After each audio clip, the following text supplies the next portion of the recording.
자, 이번 시간은 변수와 비교 연산자라는 제목을 갖고 있는 수업인데요. 자, 우리가 지금까지 살펴봤던 코드는 이런 식이에요. 자, 이렇게 됐죠? 그러면 당연히 1이 납니다. 자, 이거는 쓸모없는 코드예요, 사실은. 왜냐? 여기에 true라는 값이 고정되어 있기 때문에 얘는 언제나 경고창을 실행시키게 되어 있습니다. 자바스크립트 말고 자바 같은 언어에서는 자, 이런 구문은 아예 코딩조차 금지가 되어 있어요. 예. 왜냐하면 언제나 얘가 실행이 되기 때문에 이것은 조건문답지 않은 코드입니다.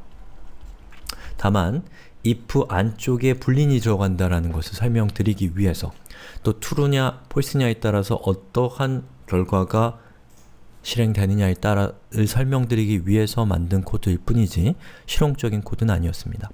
자, 여기서 조건문이라는 것과 변수라는 것이 결합하게 되는데요.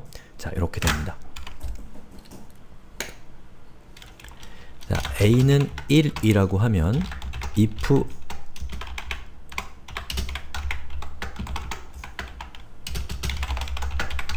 자, 이렇게 하면 어떻게 되나요? 자, 1이 출력이 됩니다. 자, 결과적으로 뭐 크게 다른 건 없지만 자, 여기에 있는 if 구문 안에 여기 있는 a의 값이 가변적인 변수로 바뀌었습니다. 그래서 우리는 이 위에 있는 코드를 바꾸는 걸 통해서 여기에 있는 if 안에 들어가는 이 구간의 값이 true일 수도 있고 false일 수도 있게 되는 겁니다. 자, 그렇게 됐을 때 비로소 이 조건문이라는 것은 상황에 따라서 다른 실행을 할 수 있게 되는 가변적인 녀석이 되는 겁니다. 자, 그리고 지금부터 제가 설명드릴 내용을 이해하기 위해서 여러분들이 알고 있어야 되는 것 하나가 더 있는데요. 우리 새로운 명령어를 하나 배워볼 겁니다. 자, 뭐냐면 prompt라는 겁니다. 자, 우리 지금까지 alert 이렇게 하면 경고창에 1이 출력된다는 거 알고 있었죠? 자, 이번에는 prompt라는 것을 살펴볼 건데요. 당신의 나이는 이라고 하고 엔터를 치면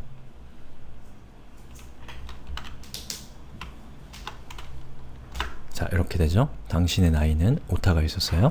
자, 여기에다가 제가 마음은 18살이니까 18이라고 적고 엔터를 치면 자, 여기 18이라고 이렇게 적혀지죠? 자, 당신의 나이는 18살이다 라고 적혀있는 자, 요런 것들을 우리가 할 때 사용할 수 있는 명령어가 바로 prompt라는 겁니다. 그래서 이 prompt를 실행을 하면 경고창 대신에 prompt 창이 뜨면서 당신의 나이는 이라고 하는 텍스트가 화면에 찍힙니다. 여기까지는 경고창과 같은데요.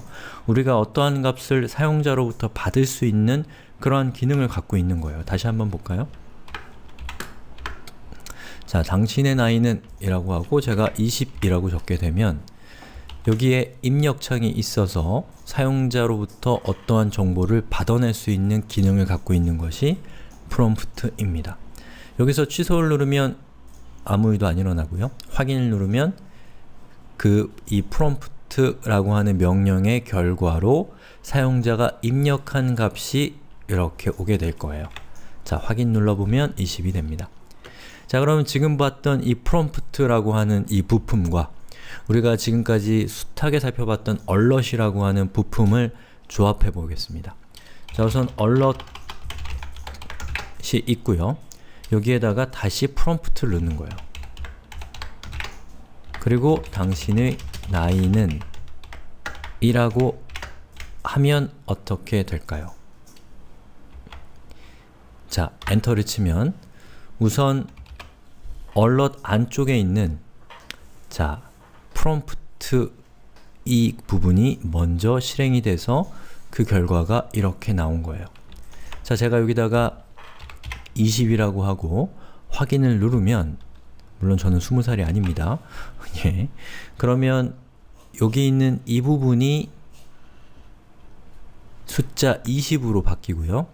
숫자 20에 대한 alert이 실행된 결과가 이렇게 나타나는 겁니다. 만약에 제가 여기에다가 곱하기 20이라고 하면 어떻게 될까요? 2라고 하면 당신의 나이는 에 제가 입력한 결과 곱하기를 결과에다가 곱하기 1을 한 것을 경고창으로 띄우게 되겠죠. 자, 여기다가 제가 20이라고 적으면 40이라는 정보가 경고창을 통해서 출력되게 되는 겁니다. 자, 그럼 오랜만에 제가 파일을 작성을 해볼게요. 자, demo 1.html이라고 하고 파일의 내용은 이렇습니다.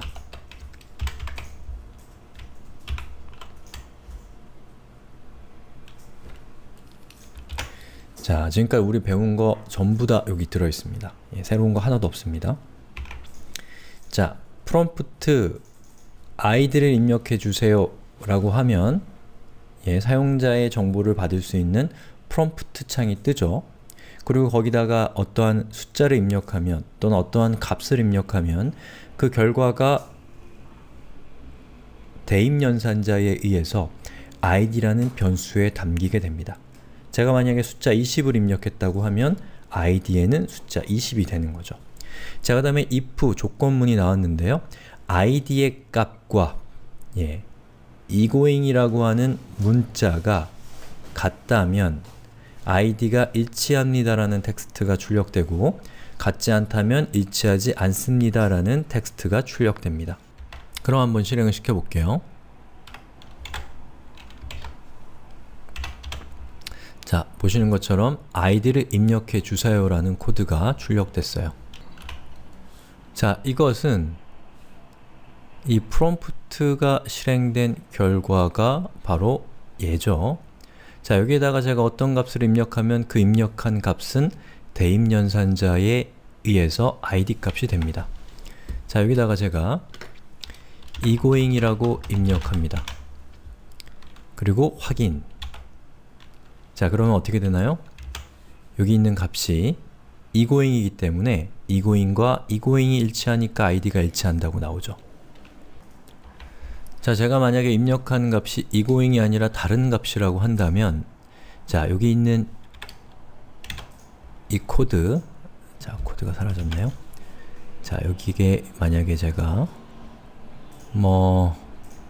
다른 사람의 닉네임을 입력했다고 하면 id에 입력하는 값과 egoing이라는 값은 다르기 때문에 자, 여기에 있는 이 구간은 false가 됩니다. 그러면 그 결과로 id가 일치하지 않습니다가 되는 거죠. 자, 이게 무언가요? 로그인할 때 사용하는 로직입니다. 실제 로직은 이것보다 조금만 더 복잡하겠지만 본질적으로는 정확하게 이것과 다르지 않습니다. 어때요? 좀 더 프로그램 같은 느낌이 들죠? 바로 이 조건문이라는 것이 있기 때문에 어떠한 상황에서는 어떤 일이 일어나고 어떠한 상황에서는 어떠한 일이 일어난다라는 것을 우리가 프로그래밍적으로 컴퓨터적으로, 컴퓨터답게 처리할 수가 있게 되는 겁니다. 바로 이러한 것들이 계산기와 컴퓨터를 구분하는 중요한 차이라고 할 수 있는 것이죠. 자, 그런데 id만 입력받는 걸로는 제대로 된 로그인 방법이라고 할 수는 없죠. 자, 패스워드도 같이 입력받아야지 조금 더 그 사람을 안전하게 식별할 수 있는 그런 수단이 되는 거잖아요. 그러면 패스워드도 입력받는 것을 한번 이 코드로 작성을 해보겠습니다. 자, 제가 세미콜론 같은 게 없어서 추가했어요. 여기서 여러분이 주목하셔야 될 것은 조건문 안에 또 다른 조건문이 들어갈 수 있다는 사실입니다. 자, 여기에서 자, 한번 로직을 생각해 봐야 돼요. 우선 id를 입력해서 만약에 id가 다르다면 비밀번호 체크할 필요도 없잖아요. 그렇기 때문에 이 비밀번호를 물어보는 부분은 if, 즉 id가 일치하는 경우에만 실행되면 됩니다. 자, 그렇다면 어디에 들어가면 될까요? 바로 이 부분에 들어가면 되겠죠. 자, 한번 해보죠. if 그리고 password라는 변수와 111111이라고 하는 변수가 같다면 그러면 이 사람은 인증된 사용자인 거죠. 그러면 패스워드의 이라는 변수는 어떻게 받아낼 수 있을까요? 그 전에 자, 여기 바를 빠뜨렸네요. 패스워드는 자, 이 바 없어도 실행은 되지만 바를 쓰는 게 좋은 습관입니다. 제가 그 습관을 어기고 있었어요. 자, 프롬프트 비밀번호를 입력해 주세요 라고 이렇게 하게 되면 자, 사용자가 입력한 비밀번호가 패스워드라는 변수에 담겨서 입력한 값과 1, 6개가 같은지를 확인하게 됩니다. 그래서 만약에 같다면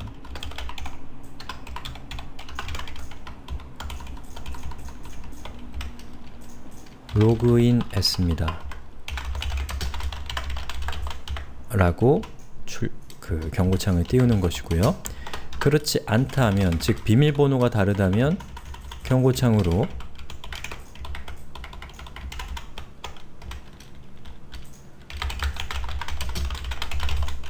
비밀번호가 다르다라고 메시지를 주는 거죠. 자, 그럼 한번 실행을 시켜볼까요? 자, 방금 그 파일을 브라우저로 열었더니 id를 입력하래요. 자, egoing 이라고 입력하고 확인을 누른 다음에 비밀번호를 1, 6개, 8개인가요? 6개인가요? 111111 하고 엔터를 누르니까 로그인했다라고 뜨죠. 자, 그런데 제가 만약에 egoing이 아니라 뭐 리체라고 입력하고 이렇게 하면 id가 일치하지 않는다고 뜨는 거죠. 제가 다시 egoing을 입력한 다음에 비밀번호를 입력할 때 222222를 입력하면 id는 맞았지만 비밀번호는 틀리기 때문에 보시는 것처럼 비밀번호가 다르다라는 메시지가 뜨는 거죠. 그리고 이 로직을 조금 개선해서 로그인 하셨습니다 더하기 사용자의 id를 여기다가 넣고 님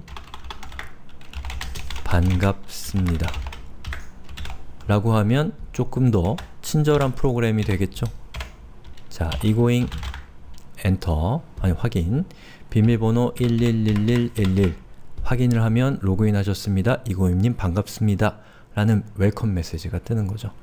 자, 이렇게 해서 조건문을 중첩할 수 있다라는 것에 대해서 제가 소개를 해드렸고, 이 다음 동영상에서는 이 비교 결과를 조합할 수 있는 방법, 더 간결하게 코드를 작성할 수 있는 방법에 대해서 소개를 드리겠습니다.